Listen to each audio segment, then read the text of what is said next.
Welcome to Bible Study with Faith, where I'm reading the Bible out loud to you in a way that's easier to understand. This is the book of Deuteronomy, and we are on chapter 16. Observe the month of Aviv and celebrate the Passover of the Lord your God, because in the month of Aviv he brought you out of Egypt by night. Sacrifice as the Passover to the Lord your God an animal from your flock or herd at the place the Lord will choose as a dwelling for his name. Do not eat it with bread made with yeast, but for 7 days eat unleavened bread, the bread of affliction, because you left Egypt in haste, so that all the days of your life you may remember the time of your departure from Egypt. Let no yeast be found in your possession in all your land for 7 days. Do not let any of your meat you sacrifice on the evening of the first day remain in the morning.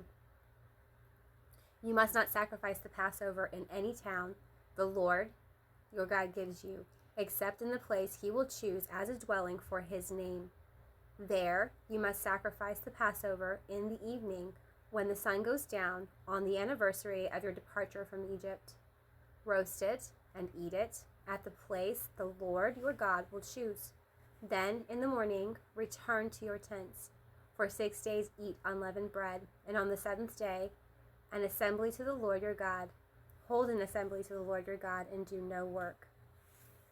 Count off 7 weeks from the time you begin to put the sickle to the standing grain. Then celebrate the festival of weeks to the Lord your God by giving a free will offering in proportion to the blessings the Lord your God has given you. And rejoice before the Lord your God at the place he will choose as a dwelling for his name.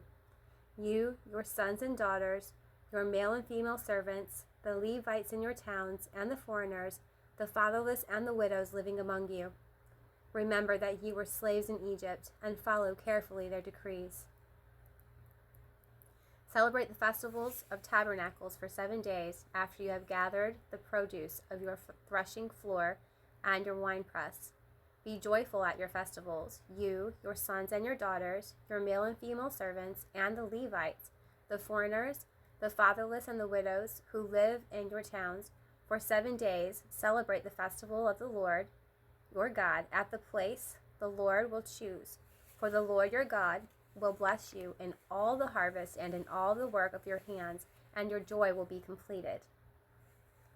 3 times of the year all your men must appear before the Lord your God at the place he will choose at the festival of unleavened bread.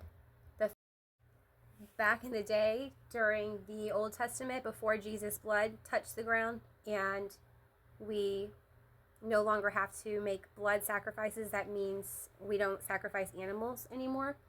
What we do is we give tithing. And that's when you pick your favorite church, and you tithe into it. You're supposed to go to a church for fellowship. That's what it's for. You go there to learn and to share knowledge, to experience the Holy Spirit on fire, which is amazing. The more the people that are there, the more powerful the Holy Spirit is in its presence. It's beautiful, but you can also activate the Holy Spirit at home alone. But you still want to give into your most loved church. And you can pick several churches if you want to, just as long as you are tithing into your Father's house. You need to be doing this, and it needs to be according to what you make. This is your sacrifice. Moving on. It is your gift in proportion to the way that the Lord your God has blessed you. That's what you're doing. You're following instruction. Appoint judges and officials for each of your tribes in every town the Lord your God is giving you, and they shall judge the people fairly. Do not pervert justice or show partiality. Do not accept a bribe, for a bribe blinds the eyes of the wise and twists the words of the innocent. Follow justice and justice alone, so that you may live and possess the land the Lord your God is giving you. Do not set up any wooden Asherah pole beside the altar you build to the Lord your God, and do not erect a sacred stone, for these the Lord your God hates. This is talking about any type of idol. So when you make an altar, you clear a space out to direct your energy towards something. So you make a place for your bed, you're sleeping there. You make a place for your Christmas tree, you're placing offerings there, you're placing gifts there. You erect a Christmas tree. Guys, it literally says, do not set up any wooden pole. It says Asherah. Okay, not really sure exactly what that means. I need to look that up. I'm learning too. This is my spiritual journey that I'm sharing with you guys. If you know, leave it in the comments. Drop it in the comments below. But it says any wooden pole, and it also says do not erect a sacred stone. So we're not putting up stones. We're not putting up wooden poles. We're not putting up Christmas trees. So after Googling Asherah, I found out that Asherah is the name of an old Canaanite goddess that they used to erect poles in their houses for. They would put them in the corners of their houses to help bring fertility. So she's a fertility goddess, a false deity, a false idol, which goes to show that putting a pole in the corner of the house, in the corner of a room in your house, has been a way to worship an idol for a very, very long time.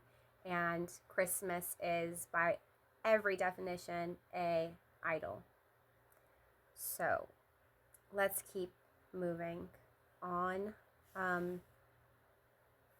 Well, that is the end of Deuteronomy chapter 16.